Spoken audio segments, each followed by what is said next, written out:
Salut, c'est Pierre Martin. Sur cette chaîne, je partage ma passion pour les voitures avec des essais, des astuces et des conseils d'entretien. Revenons donc au sujet de la vidéo.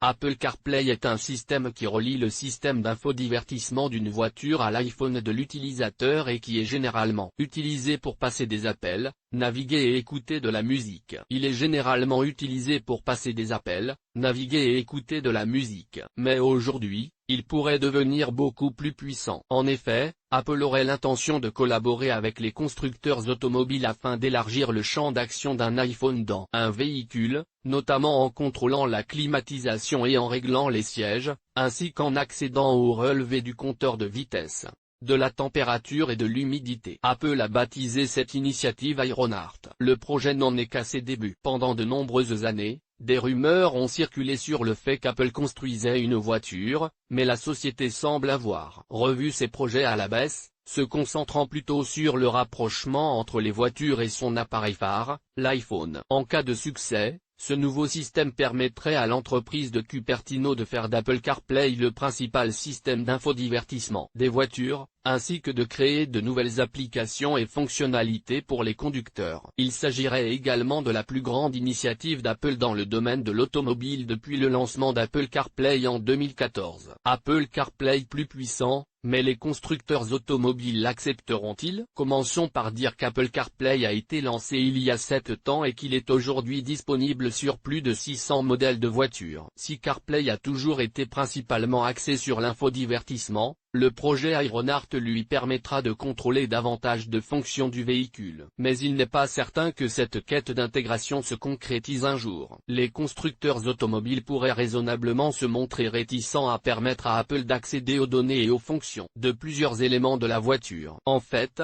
on ne sait pas exactement quand Ironheart sera lancé, et il n'y a aucune mention d'un constructeur automobile particulier avec lequel Apple travaille actuellement sur ce projet. Il faut dire qu'Android Auto de Google, concurrent de CarPlay, a fait quelque chose de similaire en collaboration avec Volvo. Le constructeur suédois équipe désormais nombre de ses modèles d'un système d'infodivertissement basé sur Android, développé conjointement par Volvo et Google. Publié dans Curiosité Actualité Automobile.